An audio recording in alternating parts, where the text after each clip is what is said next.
Welcome dear students. Today we are going to discuss about law of return to variable factor and law of return to scale. All these theories are associated with the theory of production. In case someone is asking you what is production, what do you mean by production, what is going to be your answer? You will say that conversion of input into output is termed as production. Production adds some sort of utility. Every firm has some sort of production. For production, it incurs cost. To meet the cost, it generates revenue, and the difference between revenue and cost gives you profit.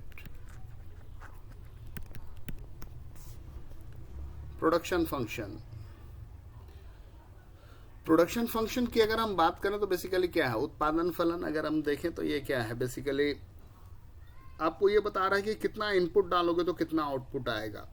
और यहाँ पर जो है हम दो तरीके से बात करेंगे। पहला तो एक शॉर्ट रन और एक दूसरा लॉन्ग रन। जो शॉर्ट रन होता है उसमें law of return two variable factor apply करता है, वहाँ पर आप केवल वेरिएबल फैक्टर्स को चेंज कर सकते हैं। लॉन्ग रन में जो है आप हर फैक्टर को चेंज करते हैं और कोई भी फैक्टर जो है वो फिक्स नहीं रहता है। प्रोडक्शन फंक्शन की बात करें तो बेसिकली क्या करता है, ये रिलेशनशिप एस्टैब्लिश करता है इनपुट और आउटपुट के बीच में। इनपुट्स की अगर हम बात करें तो इनपुट में क्या क्या होता है, लैंड, लेबर, कैपिटल और एंटरप्रेन्योरशिप। लैंड अगर आपका अपना है या किसी और से लिया है तो बेसिकली आपको रेंट पे करना पड़ता है। जो लेबर आपके यहाँ काम करेगा तो उसको आपको वेजेस देने होते हैं। आप फैक्टर एम्प्लॉय कर रहे हो तो ऑब्वियसली फैक्टर को उसका रिटर्न भी दोगे, फैक्टर फ्री में तो नहीं आएंगे। और कैपिटल जो है वो उसमें बिल्डिंग, मशीनरी, इक्विपमेंट, हाँ ये सारा कुछ जो है वो प्रोडक्शन के लिए है। और कैपिटल के लिए आपको इंटरेस्ट देना पड़ता है, ब्याज आप देते हैं। तो प्रोडक्शन फंक्शन की अगर बात देखें तो प्रोडक्शन फंक्शन करता क्या है, सारे इनपुट्स को प्रोसेस करता है और आपको आउटपुट दे रहा है। ठीक है, आउटपुट जो है वो गुड्स भी हो सकता है, सर्विस भी हो सकता है। मैथमेटिकल रिप्रेजेंटेशन अगर देखें तो Q of X is a function of K, L, L, A, और यहाँ पर आप कुछ भी और भी डाल सकते हैं। Q जो है वो डिपेंडेंट वेरिएबल है जो कि डिपेंड करता है इन सारे इनपुट्स पे। K जो है वो कैपिटल है, L जो है लैंड है, LA जो है वो लेबर है, और डिपेंड करता है कि कैसा है। अगर प्रिमिटिव समय की बात करें तो बेसिकली लैंड लेबर होता था। जो एग्रीकल्चर से रिलेटेड अगर हम बात करें तो लैंड लेबर की बात करेंगे। Analysis of production function. In short run, at least one factor fixed in supply but all other factors are capable of being changed. तो अगर शॉर्ट रन की बात करेंगे तो आपको किसी एक फैक्टर को फिक्स रखना होगा। आप इमीडिएट से जमीन नहीं बढ़ा सकते, आप इमीडिएट से नया मशीन नहीं लगा सकते। आप मजदूर ला सकते हो, कैजुअल लेबर ला सकते हो, लेकिन जो फिक्स फैक्टर हैं वो फिक्स ही रहेंगे। और शॉर्ट रन में क्या होता है, ये पता चलता है कि कैसे आउटपुट जो है वो चेंज करता है। और शॉर्ट रन में आप क्या कर सकते हो, इंक्रीज कर सकते हो, डिक्रीज कर सकते हो आउटपुट को यूजिंग मोर और less of some factors but some likely to be easier to change than others. आप आउटपुट को घटा बढ़ा सकते हैं, लेकिन ये आउटपुट का घटाना और बढ़ाना जो है वो डिपेंड करेगा उन फैक्टर्स पे जिनके बिहाफ पे आउटपुट जनरेट होता है। और उन फैक्टर्स में से किसी को चेंज करना आसान होता है, किसी को चेंज करना मुश्किल होता है। Increase in total capacity only possible in long run. अगर आपको टोटल कैपेसिटी में इन्हांसमेंट चाहिए तो वो लॉन्ग रन में ही पॉसिबल है। In time of rising sales या डिमांड अगर बढ़ रहा है तो firm can increase labour and capital but only up to a certain level. They will be limited by the amount of space. In this example, land is the fixed factor which cannot be altered in the short run. जमीन का टुकड़ा जो है वो same है, आप वहाँ पर मजदूर बढ़ा सकते हैं। रुपाई का टाइम है या फसल की कटाई का टाइम है तो आप मजदूर ज़्यादा ला सकते हैं। उसमें भी जो बहुत स्किल्ड लेबर होगा, एक्सपर्ट होगा, तो उसकी अवेलेबिलिटी जो है वो लिमिटेड होती है। जो कैजुअल वर्कर्स हैं तो उनकी अवेलेबिलिटी हो सकती है। Analysis of production function in short run, if demand slows down, demand slow down कर गया तो आप वो जो कैजुअल लेबरर्स हैं उनको हटा सकते हैं. The firm can reduce it's variable factor. In this example it reduces it's labour and capital, but again land is the factor which stays fixed. If demand slows down, the firm can reduce its variable factor. In this example, it reduces its labor and capital. Again, land is the factor which stays fixed. अब यहाँ पर दिखा रहा है कि कितना capital लगा है, 1 यूनिट, 2 यूनिट, 3 यूनिट, 4 यूनिट. शुरू में जो है वो आप कितना लेबर लगा रहे हैं और उससे क्या आउटपुट है. अगर 1 यूनिट कैपिटल है, आपने 1 लेबर लगाया तो 4 यूनिट प्रोडक्शन हो रहा है. आप 2 लेबर लगा रहे हैं तो 8 यूनिट प्रोडक्शन हो रहा है. 3 यूनिट जो है तो 14 प्रोडक्शन हो रहा है. 4 यूनिट लेबर लगाए तो 20 हो रहा है. 5 यूनिट लगा रहे हैं तो 27 हो रहा है ना. फिर 6 यूनिट लगाए तो देखिए 24 हो गया. यानी शुरू में क्या है, एक फेज आ रहा है जब इंक्रीज विथ इंक्रीजिंग है, ठीक है. फिर वो मैक्स अटेन कर रहा है इस 27 पे, उसके बाद जो है वो नेगेटिव दे रहा है ना. आपके कैपिटल को कंज्यूम करने के लिए, उसको प्रॉपर्ली यूटिलाइज करने के लिए लेबर का एक लिमिट होगा, या लैंड में लेबर का एक लिमिट होगा. उसके बाद अगर आप लगाएंगे तो उस लेबर की जो मार्जिनल प्रोडक्टिविटी है वो 0 और नेगेटिव भी होगी, जो कि आपके टोटल को घटा देगी. वही यहाँ पर 2 यूनिट लगा करके दिखाया गया है, 3 यूनिट लगा करके दिखाया गया है, एंड सो ऑन. अगर हम बात करें लॉ ऑफ रिटर्न की, तो लॉ ऑफ रिटर्न जो है वो उनको 2 कैटेगरी में क्लासिफाई किया गया है. पहला है law of variable proportion, law of return to scale. Law of variable proportion जो है वो शॉर्ट रन में लगता है, law of return to scale जो है वो लॉन्ग रन में लगता है. Law of variable proportion, law of variable proportion कहता है as the proportion of a factor in a combination of factor is increased after a point the marginal and then the average product of that factor will diminish. Benham का दिया हुआ नियम है. क्या कहता है कि जब आप फैक्टर ऑफ प्रोडक्शन में कुछ को फिक्स कर दोगे या एक को एटलीस्ट फिक्स करोगे और वेरिएबल चेंज करोगे, तो पहले जो है इंक्रीज करेगा और बाद में जो वेरिएबल फैक्टर इंप्लॉय हुआ है उसका मार्जिनल प्रोडक्टिविटी और एवरेज प्रोडक्टिविटी वो डिमिनिश करेगा. अब इस लॉ के एजम्पशन क्या है?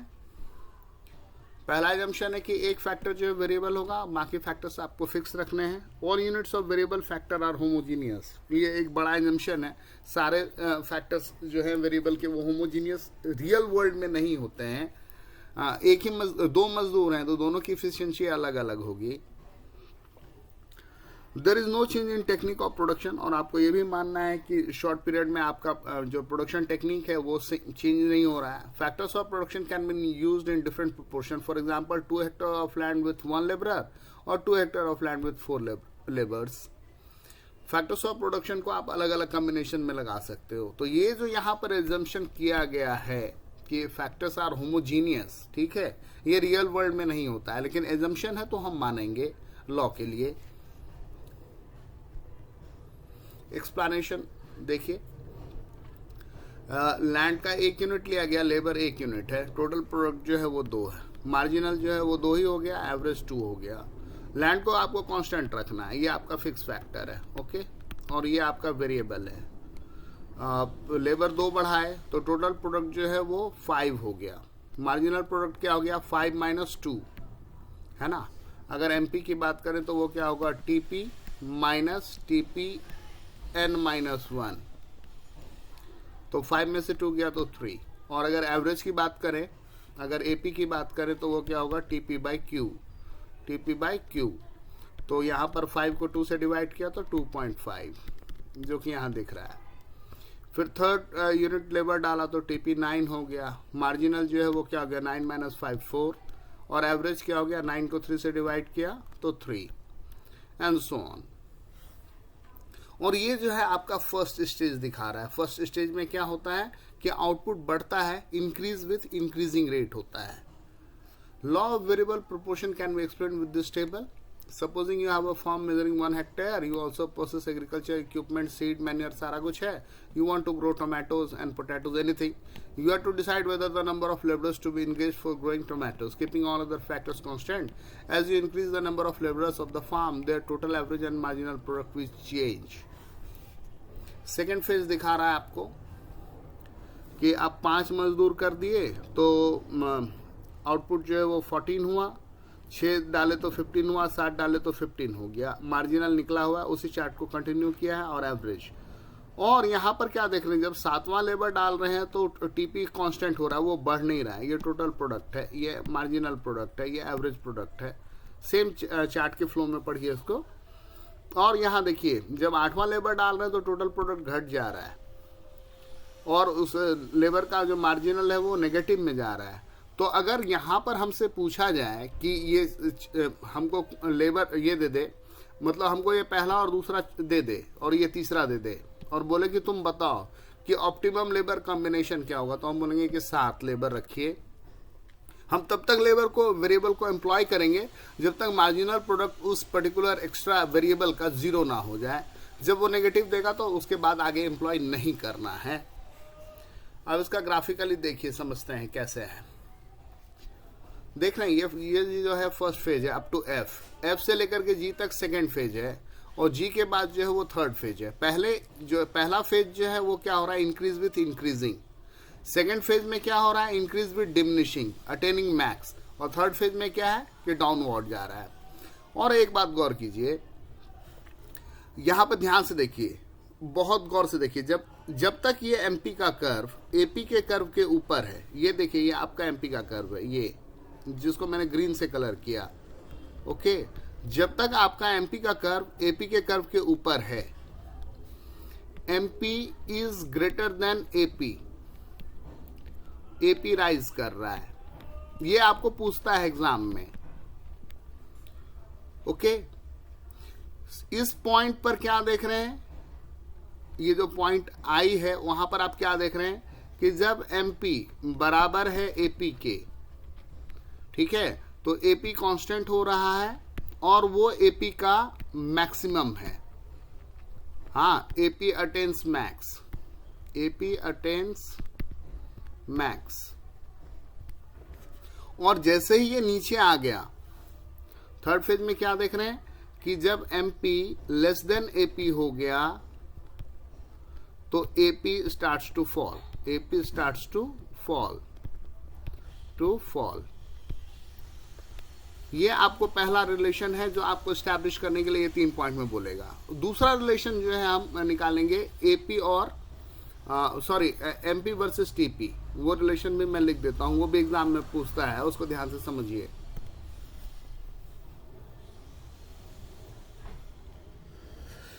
कि एमपी राइज कर रहा है तो TP increases with increasing rate. TP जो है वो MP rises, TP increases with increasing rate.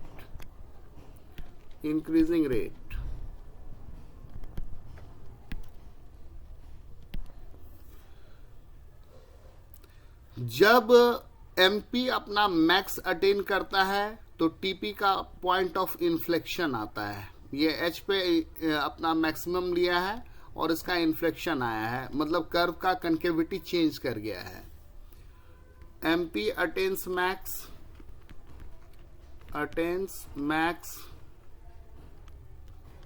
TP curve changes its concavity.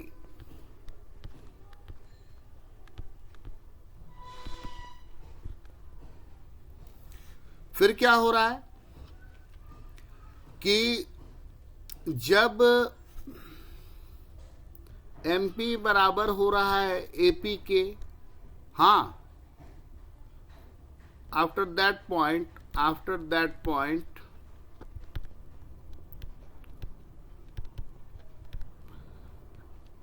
TP increases with diminishing rate. जब एमपी 0 है, जब एमपी MP 0 है, TP जो है वो अपना मैक्स अटेन करता है। और जब MP नेगेटिव है, MP नेगेटिव है, यहाँ पर देखिए कब नीचे जो है नेगेटिव में जा रहा है, MP negative, TP starts to fall, TP starts to fall, starts to fall. तो बेसिकली यहां पर जो मैंने दो रिलेशन लिखा है वो एग्जाम में पूछता है, तो इसको बहुत अच्छे से और इस ग्राफ को बहुत अच्छे से आपको बिठाना है अपने मन में। इसको एक दो बार लिख करके जरूर प्रैक्टिस कर लीजिएगा। अब फर्स्ट स्टेज जो है वो O2F है। इनिशियली टीपी जो है इंक्रीज करता है at in increasing rate, later diminishing rate. Marginal product जो है initially increases, reaches the maximum point, then it starts decreasing. Average product increases and reaches its maximum point. Here AP equals MP. Second stage, increases at diminishing rate, reaches its maximum point G, decreases and becomes 0 at point C. After reaching its maximum begins to decrease. And third stage after G begins to fall, becomes negative, continues to diminish. एक बात याद रखना होगा कि AP कभी zero negative नहीं होगा, TP कभी जीरो नेगेटिव नहीं होगा, मार्जिनल जो है वो जीरो भी होगा, नेगेटिव भी होगा। ओके, तो बेसिकली ये स्लाइड और ये स्लाइड जो है वो बहुत इंपॉर्टेंट से बिठाने का है आपके मन में। अब बोलता है कि ये चीज़ क्यों होता है, ये नियम क्यों चलता है। तो जो पहला आपका फेज आया ना कि इंक्रीज विथ इंक्रीजिंग टीपी, है ना, उसमें क्या हो रखा है कि जब तक वो इंक्रीज करता है तब तक बेसिकली क्या हो रखा है कि फिक्स फैक्टर यूज नहीं हुआ है। और जब इंक्रीज विद डिमिनिशिंग होता है, इंक्रीज विद डिमिनिशिंग, तो उसका क्या मतलब हुआ कि फिक्स फैक्टर यूज हो रखा है, अब वेरिएबल जो है वो स्पेशलाइजेशन कर रहा है और उसकी वजह से प्रोडक्शन बढ़ रहा है। जब मैक्स अटेन करता है तो उसका मतलब हुआ कि फिक्स और वेरिएबल का ऑप्टिमम कॉम्बिनेशन बैठ गया है। और क्या होता है कि जो फैक्टर हैं प्रोडक्शन के वो इम्परफेक्ट सब्स्टिट्यूट हैं। और कई बार ऐसा होता है कि फैक्टर को आप मतलब इंटीजर में ही लगा सकते हैं, 1 2 ऐसे करके ही बढ़ा सकते हैं, पॉइंट्स में नहीं बढ़ेगा। ठीक, तो क्या है कि जो फिक्स है वो वेरिएबल का मतलब उसको रिक्वायरमेंट है वेरिएबल का फ्रैक्शन में क्वांटिटी, लेकिन जब हम डालेंगे तो वो क्या होगा, वो फ्रैक्शन में हम नहीं डाल सकते, हम पूरा कंप्लीट इंटीजर ही डाल रहे हैं, पूरा एक नंबर। मजदूर आधा मजदूर नहीं लाएंगे ना, तो उसकी वजह से भी ये चीजें ऑपरेट होती हैं। बोलता है एप्लीकेबिलिटी ऑफ द लॉ, ये कहाँ लगता है, तो एग्रीकल्चर में लगता है और इंडस्ट्रीज में लगता है। फिर लॉन्ग रन में क्या हुआ, आपने शॉर्ट रन में ये सीख लिया कि 1 हेक्टेयर जमीन है, और जो मेरा पुराना स्लाइड है उसमें आपने ये क्या सीख लिया यहाँ पर कि 7 लेबर लगा दो और MP 0 रहेगा। यानी अगर जमीन का 2 हेक्टेयर करोगे तो सीधा सीधा 14 लगाओ। तो फर्स्ट ये जो है शॉर्ट रन में वो हम सीखते हैं कि कैसे फिक्स और वेरिएबल का ये हम कॉम्बिनेशन बिठाएंगे। और फिर लॉन्ग रन में क्या होता है, जो शॉर्ट रन में हमने सीखा होता है हम उसको यूज करते हैं। तो लॉन्ग रन में जो है वो ग्राफ वो ऐसा होता है। शुरू में ऑल ऑफ अ सडन जो है हमने चेंज कर दिया है, तो मुझे थोड़ा सा बैलेंस बनाने में दिक्कत होगी, और बाद में फिर बैलेंस बनेगा तो ऐसे स्ट्रेट लाइन बनेगा, उसका फॉल करेगा। ये है law of return to scale का ग्राफ, law of return to scale, return to scale. ये लॉन्ग रन में होता है और उसमें कोई भी फैक्टर वेरिएबल नहीं रहता है। The long run is defined as the period of time taken to vary all factors of production. Long run जो है अलग अलग बिजनेस के लिए अलग अलग होगा, ठीक है। और लॉन्ग रन का मतलब है इतना टाइम पीरियड इतना सफिशिएंट होना चाहिए कि आप हर फैक्टर ऑफ प्रोडक्शन को चेंज कर सकें। By doing this the firm is able to increase its total capacity, not just short term capacity. The period of time varies according to the firm and industry. जैसे बिजली supply है तो new capacity build करने में काफी time लग सकता है, तो किसी फर्म के लिए लॉन्ग रन जो है वो ईयर हो सकता है, किसी के लिए लॉन्ग रन जो है कुछ हफ्ते हो सकते हैं। अब लॉन्ग रन में प्रोडक्शन फंक्शन दिखा रहा है। In the long run the firm can change all it's factor of production. तो हम हमारा जो सिलेबस है वो एंड करता है शॉर्ट रन तक का ही, तो हम वहीं तक बात करेंगे। चलिए, थैंक यू।